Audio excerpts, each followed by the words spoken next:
Okay, right, so we are recording, and welcome, Hilary. It is so wonderful to have you. So I am going to hand over to Hilary in a moment, but would love to introduce her to you all. Hilary Lewin, our Vigo therapist, teacher, menopause workshop facilitator, and soon to be published author of Menopause, Your Bloodless Revolution. Yeah, soon to be published. Let's hope. Let's see, because I tell you, if there's anything about procrastination anyone wants to know about, I am your woman. I could do a full 3-week lecture on procrastination. Fantastic. Well, it's so good of you to give up some of your time, Hilary. And you know what would be so wonderful, for those that don't know, that you were the founder of Doula UK nearly 20 years ago. So it would be great to have your thoughts and memories of how it all began. So please share. Okay, first of all, I am flabbergasted that it was nearly 20 years ago. So yeah, 2001, April. So that seems absolutely unbelievable. But now I think about it, yeah, my children were small at the time and I was very much immersed in the birth world.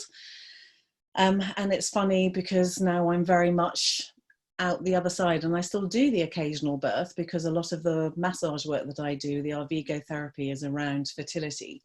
But just having a few moments to think about what we were going to be talking about today makes me realize that in many ways being a doula is it's a phase of life as much as anything else. And I know that there are plenty of postmenopausal doulas out there, but no longer am I able to stay up, or not able, willing to stay up in the same way that I once was when I was, in my late 30s and 40s when I was being a doula. So how did Doula UK start? And I love to talk about myself as the founder of Doula UK because obviously it bigs me up and makes me feel really important. But truth of the matter is, I've always been really great at organising parties and events, and that's what I did for the first Doula UK meeting. If the right people hadn't turned up at that right time, it never would have happened. Left to me, Doula UK never would have existed. I just threw the first party. So I had been to a talk with Michel Audin about doulas. He was doing a few of them at the time, and he was popping up every now and again, and he had the Paramana doula training course with Liliana. And I hung around after the end of the talk in the evening. It was an hour's conversation with Michelle as a bit of a fangirl. And I was just like, oh, I'd really like to be a doula. I'd love to be a doula. And he was just like, well, tell me what you've done. And I'd had both my own children at home and had in a bit of a hippie birth story and had a couple of girlfriends with me at the time. And along the way, as a massage therapist, I had ended up attending, probably by this point, 10, 15 births of friends and clients. And essentially, the first non-friend birth, I gate crashed. It was a woman who was a client who became a friend. And I knew that she was niggling. I'd been over there the evening before. It was her first baby. And I knew that she was niggling. And I just happened to be driving past and thought I'd pop in on the following day, and she was having a water birth at home, and went in, stayed, got involved, and that was my first non-actual friends family birth. And then my reputation just kind of got out locally in the local village school and what have you. So I had already been to maybe 10 births, and I was talking to Michel Audin about this, and he was like, well, you are a doula. And I was kind of like, oh, okay, yeah, because there is no qualification for it as such. And he said, we need to have a doula organisation. So Michel Audin is actually the man who is responsible for the whole shooting match. So this was before GDPR and all of that. So he had about each one of these talks, he was getting people just to write their name and telephone number, not even email address, because this was pre everyone having emails. He gave me about 4 sheets of A4 paper with people's names and telephone numbers. And he said, take this and use my house and you can have a meeting at my house. So we picked a date, and I was doing on-site massage in the computer industry at that time, in the IT industry. And it was in a company in Reading who shall remain nameless, but I didn't have much work. But they did have an office with a telephone. So I used to just every twice a week, I would get in there and I would get on their phone and I would just cane their phone for free, and phoned probably about, I don't know, 150 women over the course of a few weeks, and told them what we were wanting to do. And in April, I think it was a Saturday, or it was definitely a weekend, either a Saturday or a Sunday afternoon. About 30 odd women rocked up to Michelle O'Donnell's house. I had made a load of cake, because, you know, I'd like to say Doula UK was founded on tea and cake. Nicola Wilson's house being the kind of the venue for most of them in the early days. And so about 30 odd women turned up, and a friend of mine, a very good friend of mine, Mags Hardwick, who is not a doula, and she was just like, what are you doing? And I said, oh, I'm just organising this meeting. And she was like, well, who's going to take minutes? And I was like, well, what are minutes? And she was like, what's the agenda? And I was just like, well, what's an agenda?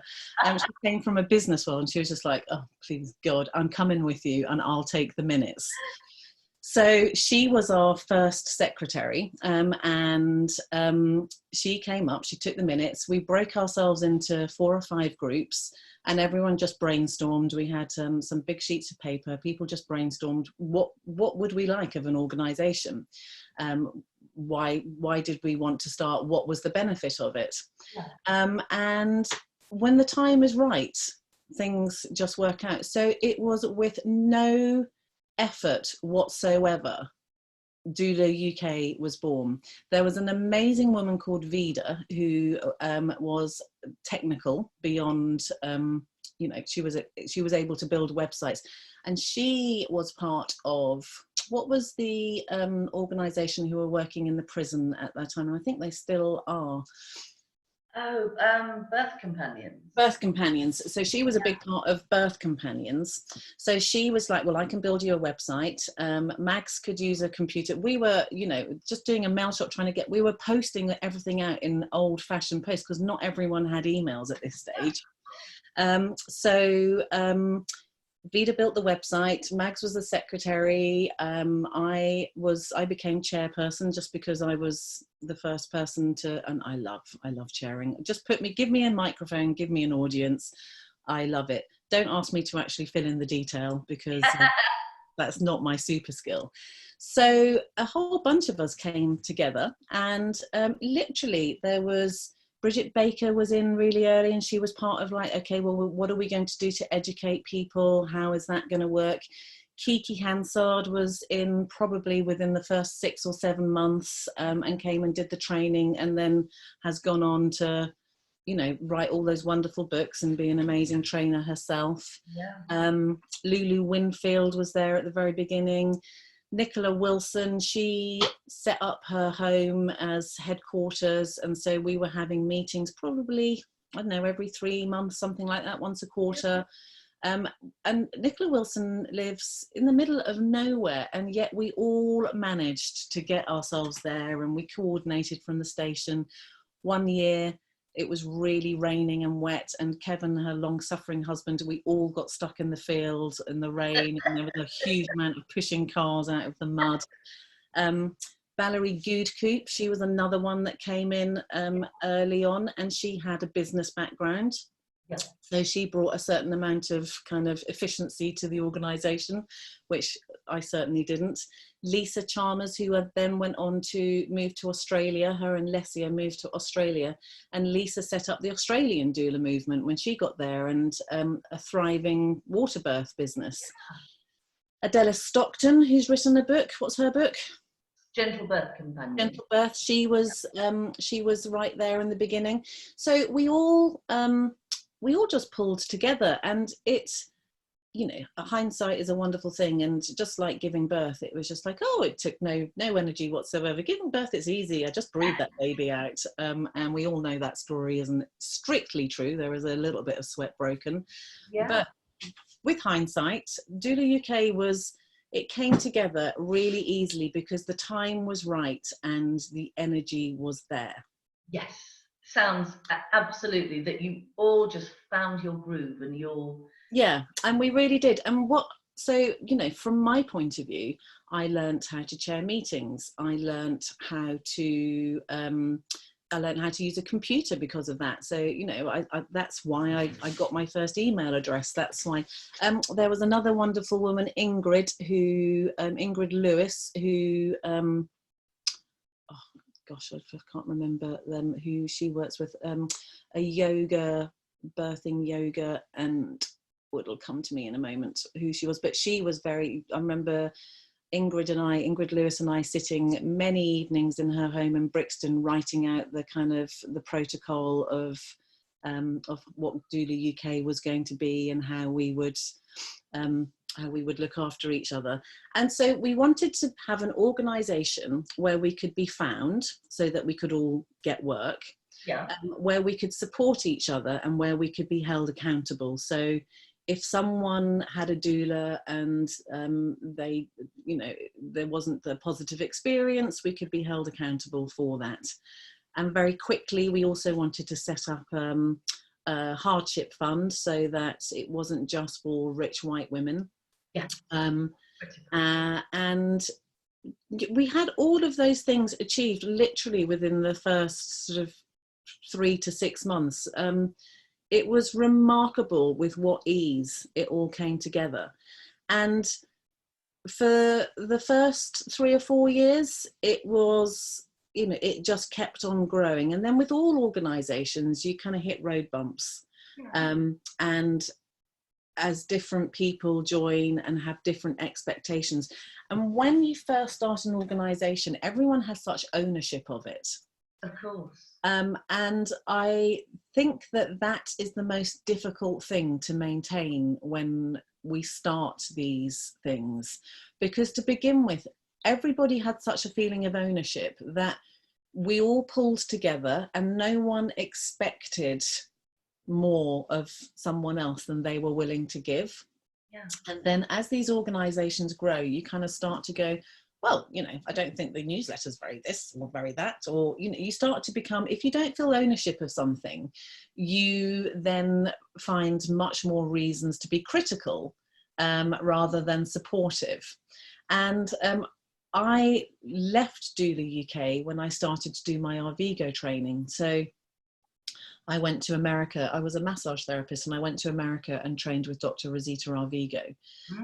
Wonderful abdominal therapy, which supports women supports women through all stages of their lives. But a big part of what I was doing was working with women who were having fertility issues, supporting them through their pregnancy. So helping them as they went through their journey. If they got pregnant, then I was able to work with them doing massage through their pregnancy. And then as a doula, I was able to be there at this birth. So I had this wonderful few years where I was seeing women from, I want to have a baby, to postpartum, I've had a baby. And as my Arvigo work grew, and then I became much more involved in that organization, and then brought the Arvigo work to this country and set up the Arvigo community in this country, I realized that I'm really good at starting things. I'm not so good at maintaining them. I'd served my time. So it was probably 4 or 5 years in, I stepped away from Doula UK. And then got involved in the Arvigo world. And it's in the last year or two I've kind of come back. I've got re-involved in the Facebook group and worked with Kiki a little bit. And now I find myself post-menopausal. I'm more interested in postnatal work, fertility work, actually being at the birth. So I love to do be at 1 or 2 births a year. And in the last few years, I'm a doula grandma now. So I was at the birth of a wonderful young man who was the son of a friend of mine. I was at his birth, and then I've been at the birth of both his children, who are now 2 and 4. So I'm actually a doula grandma. Yeah.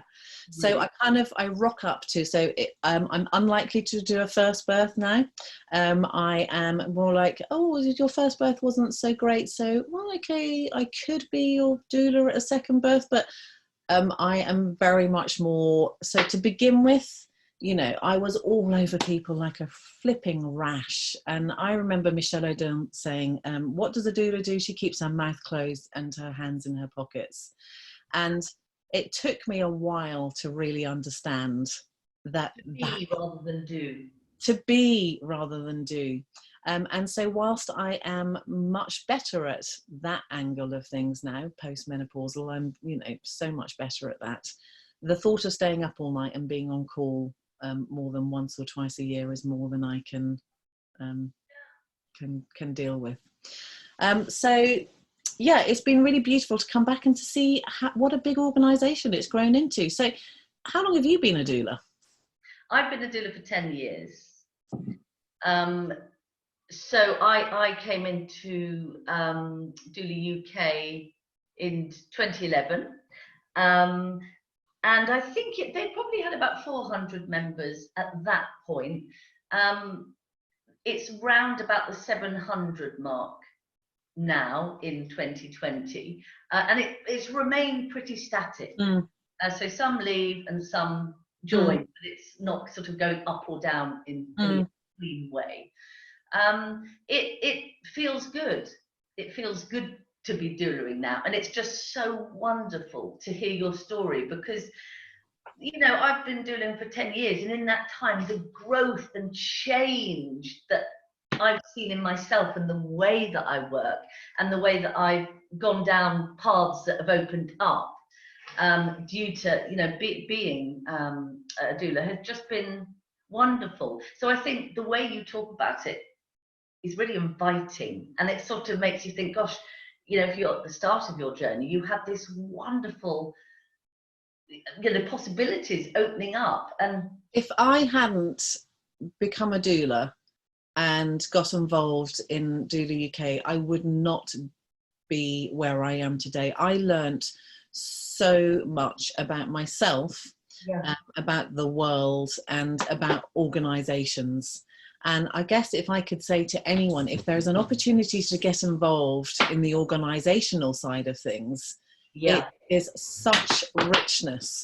If people are hearing really loud voice sounds in here, it's because I'm underneath an oak tree. I'm in a cabin in the garden, and the acorns land on here. It's like we're under fire. So if you can hear really strange loud noises, we're safe. But so, you know, I would say to anyone, if you have an opportunity to get involved at the organisational level, it makes it so much richer. And in the 20 years, say, you know, round figures, 20 years of birth. So my children are 30 and 32. I have both my babies at home.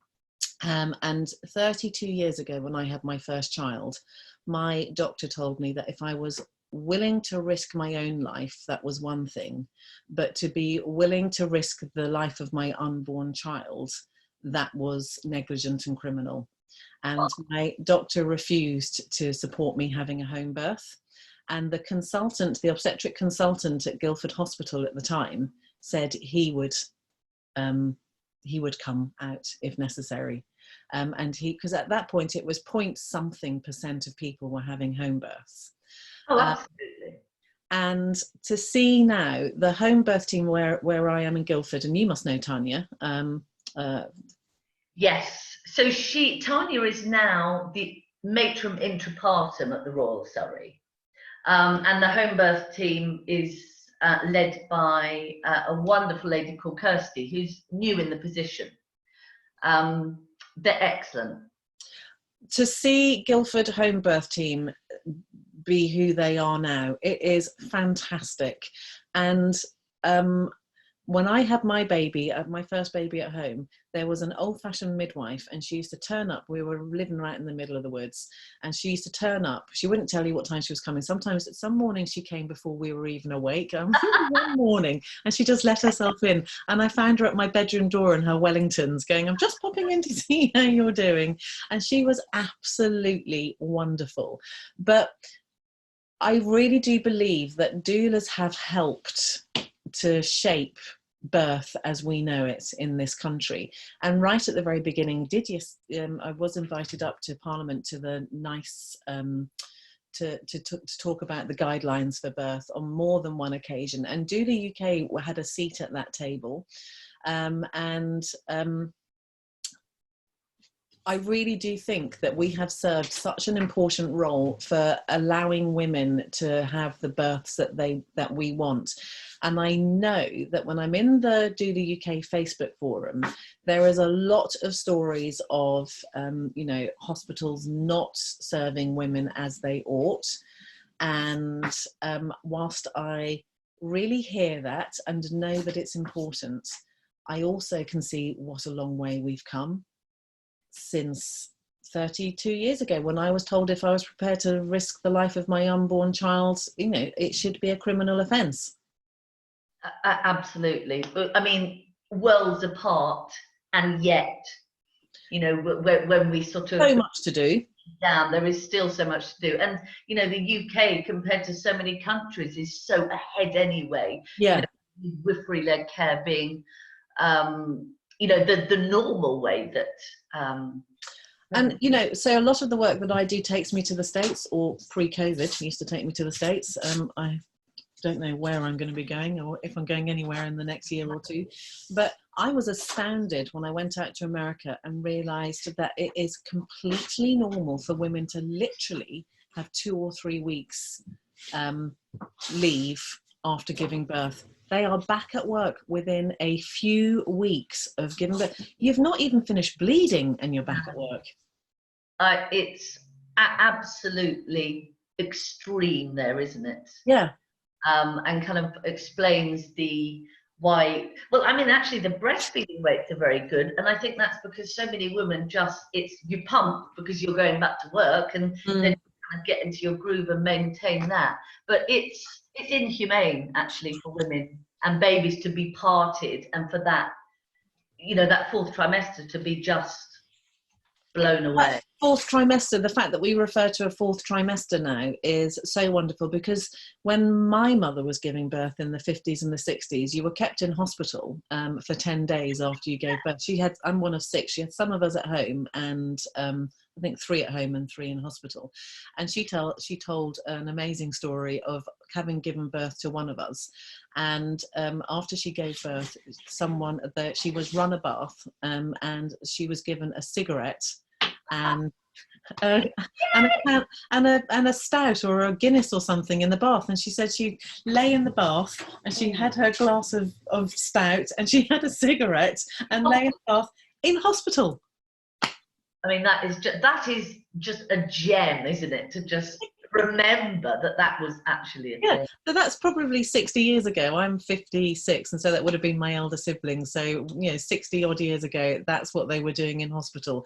But at that point, they kept you in bed and your feet weren't allowed to touch the ground for 10 days after giving birth. And then we had all came round, and suddenly we had that time in I think the 80s were a really sort of 70s, 80s, 90s were really a dark time for an awful lot of women giving birth, because it was taken out of the woman's world. Yes. And suddenly men were allowed to attend the birth, but women were not getting the support that they needed. And that's why Doula UK came when it did, because it was so obvious that it hadn't worked. This transition from, women gave birth with no men present whatsoever, but actually when they went home, their lives were full of other women who were at home as well, and they would look after each other. So then we came into the 80s and the 90s, and you would give birth and you could have your partner with you, and maybe you had a little bit more say about how you gave birth, but you were going home to a street where you probably didn't know your neighbours because everyone was out at work. And so once your partner went off to work, you were left completely isolated. And so for me now, postpartum, that 4th trimester, that wasn't even a term that was being used 20 years ago, the 4th trimester. It was unrecognised. I feel like giving birth, in your worst case scenario, it might be 72 hours of your life. And yes, it's 72 really important hours. Hopefully it's only 12 hours of your life. However you experience it, it has a beginning and has an end. But then if your fourth trimester, you're not cared for in that part of your life, if you don't get that support, you're never going to recover from your birth experience. You are never going to, you're never going to get that time, those first 40 days, that first 6 weeks back again. And if we are not there, so I think potentially when I started doulaing, birth doulas were the kind of like the glamour action doulas, and the postnatal doulas were a little bit kind of like, not, I won't say second class citizens, because they, you know, would never use that expression, but we didn't recognize them to be as important as they are. With hindsight, I would almost say that postnatal doulas have way more impact and importance than the birth doula, because the birth you can educate yourself on so well, on how you want to be. You can have your birth plan, you can do your hypnosis, your partner can be educated on how to support you.